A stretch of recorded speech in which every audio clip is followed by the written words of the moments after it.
Hey everybody, it's Tim Sackett, CEO of HRU Tech, talent expert, talent acquisition expert, author of The Talent Fix, and a bunch of other stuff I write every single day. So you can check it out. I'll give you all the stuff later in the presentation. Today I want to talk about hybrid work, and I titled it "It Works for Me" because a lot of times that's what we're thinking, right? As individuals, it works for me. But the question is really for leaders, for organizations, does it work for both, right? Is it working for everybody involved? Obviously, it has to work for the employee, but does it also work for the organization and the peers and the team, all those other people that we work with? So that's really the big question that we have. So first I want to address like, what is hybrid really? Because I think what we get this confused a lot. For me, hybrid is this combination of you're working in an office on premise, and then you're also working remote, right? So it's really a combination of two distinct work types: on premise, remote. So, in theory, right, the reason you go hybrid is actually because you would save money from an office space standpoint. Let's say you have 1,000 employees and you have a true hybrid culture.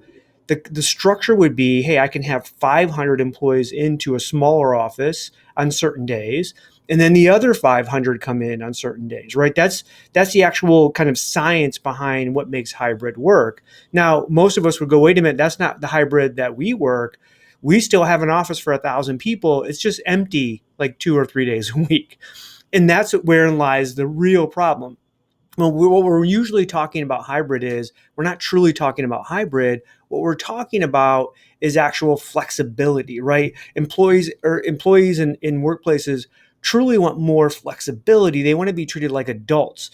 And so we use hybrid because we don't have any other word for it. The word should be, hey, we just want more flexibility in our work because of the pandemic, right? We've been shown that I can actually go remote, or I can work anywhere, or I can work at home, I can work on an island. It doesn't really matter. I can still get that work done. If that's the case, why do you need me in the office? Now, again, there's the other side, which we go, wait, we need you in the office because of collaboration and creativity and all of those things that happen in a face-to-face environment are still really high and hard to actually, kind of replace. Even training for a lot of rules. Think about how much training you do, which is it's in the moment kinds of stuff that happens, right? I'm sitting next to somebody watching them do it. Now, could I do that over a Zoom or something like that? You can, but there's so much that is lost there from that standpoint. So the confusion with hybrid is definitely the flexibility versus it's on-prem remote, because that's not truly what we're talking about. So do workers really want hybrid? That would be the question, right? And again, getting back to it, workers truly want flexibility. There was a recent study done with like 2,000 new grads, 2021 new graduates coming out of college, and they were asked, "Do you want to work remote?" 98.2% said, "No, I want to work in an office. I want to meet people. I want to get trained live with people. I want to actually know my coworkers. I don't want to work remote." Now, again, there was a tiny portion, right, that said, "Oh yeah, I want to work remote." Again, that's fine. That's probably normal, right? That you're going to have that. But that 98% number is gigantic. And for us to go as HR leaders, as organizational leaders, and go, oh, all of our employees want to be remote, that it's not really the case. Now, here's the other thing. You see constant studies in the media that will say, oh, 67% of employees say they'll quit if they can't continue to be remote working. That's not exactly what the studies are asking. The studies are asking, hey, if you were given this ability, right, to do this and flexibility, but they're also saying within that is, hey, if your employee needs you in a couple of days a week, are you cool with that? And they're like, oh yeah, for sure. I just don't want to go back into the office full time with no ability to have any flexibility.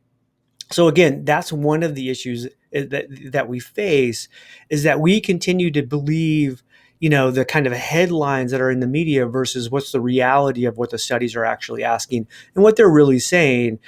Our employees are saying, hey, based on this kind of pandemic remote work we had to do, we realize now that we can have much more flexibility and we can still be effective. So that's really what that's all about. So what's the hybrid problem? What is the problem that we have? And I think here's the real issue. The real issue is some people are awesome, right? No matter what location they work. I had an individual that was great in the office. We put her remote and she was actually even better, right? I had other individuals that were average in the office. We put them remote and they failed miserably, right? They needed the structure of an office on-prem kind of work environment to actually get the most out of them, even to get them average, right? And so some will need that, right? And then I didn't have any individuals that were like, hey, we're kind of average or below average in office, and we became amazing when we were remote. But I do know there are people that actually that would happen as well. And so we have to understand, right, that this isn't all or nothing from that standpoint. We really have to dig into how are people going to perform in the roles that they have. And that's why I think it's not really about where you work, it's where you perform best.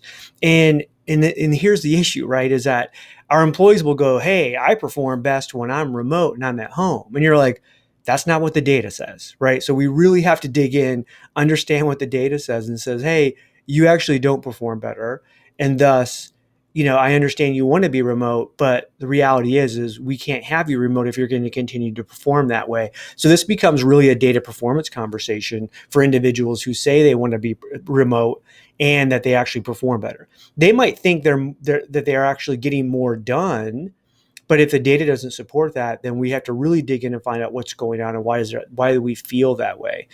And so ultimately, right, our goal as an employer, as a leader of an organization, and our goal as with employees is to say, hey, we want to get you to perform the best you can. And by the way, employees want to perform the best they can as well. They want to be awesome at what they do. They don't want to be average or below average. I ask people all the time, like, hey, raise your hands, right? If you think you're on a scale of 1 to 5, if you think you're a 3, raise your hand. Nobody will raise their hand because they think that's average. So we know that they want to be better than that.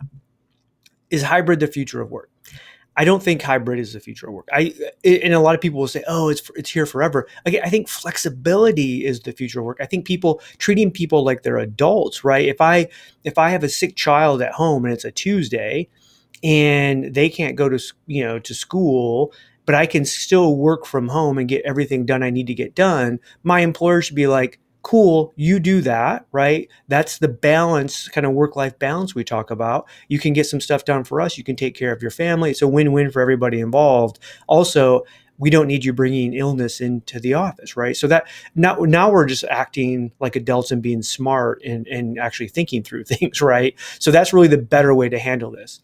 Future work design, what does hybrid culture look like? I think that's the difficult piece. When we have individuals who are fully working remote, we have individuals who are fully working on-prem, and then we have individuals coming and going. How do you develop a digital kind of hybrid culture that fits everybody from an employee experience standpoint? I think that's like the million-dollar question that's really hard for us to do. And I think we really have to dig into all aspects of that and understand. I know, I've talked to senior HR leaders in the recent weeks that are saying, look, we believe, right, to get our culture kind of dynamic laid out, even if we have somebody remote, we might have to have them come in and be on-prem for 30, 60, 90 days to make sure that we get that the culture kind of locked in before we allow somebody to go remote, because it's so difficult. What we found during the pandemic was digitally, it was so difficult to get that culture laid out and really embedded into new employees. And that's a key to retaining them, right? So that becomes a difficult piece. So how do we make it happen, right? Performance first, use data, make sure that the lens of what you're doing is twofold. One is, hey, are we delivering a great employee experience? At the same time, as an employee, are you delivering high performance?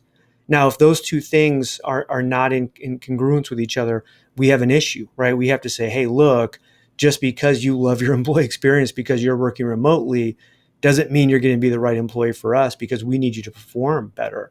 And so those things have to be looked at almost simultaneously. Now, the third one I'll put into context of, if you're in a talent market where your competition is allowing whatever like person that you need to work fully remote and they're getting performance out of them, you truly have to dig in and go, wait a minute, if we're going to force people to be on-prem, then we might have an issue at getting the best talent if our competition within the talent marketplace is actually allowing them more flexibility, hybrid, full remote, whatever that might be. So you really have to take a look at that talent marketplace and do that. So, hey, just because it works for me doesn't mean it works for you. And I think that's really where we need to dig in. This isn't about survival, right? A lot of people said, "Oh, look, employees wise, they'll go, oh, look, it worked, during the pandemic. Why can't we keep doing it?" And you're like, did it really work? Were we really performing at our highest level, or did we just survive? There's a difference, right? I don't want survival as an organization. I want great success for not only for the organization, but for my employees as well. So I think that's one of the keys that we have to think about from a leadership standpoint. Let's connect. You can catch me on Twitter's or any of the social channels at Tim Sackett. At LinkedIn, let's link in and connect there. We can go back and continue to have conversations and questions. You can read. I write every single day on my blog on the Tim Sackett Project, timsackett.com. I wrote a book. You can go to Amazon and buy it, The Talent Fix. Also, the HR Famous podcast. You can check that out on all this podcast, Apple Podcasts, Spotify, any of the ones that are out there. We've been doing that for a year. Myself, Krista, and Jessica Lee have a really great time talking about all things work from that standpoint. And also, I write over at Fistful of Talent blog. So thanks, guys, for listening. Check us out. And I hope this helps really derive a better conversation around hybrid work.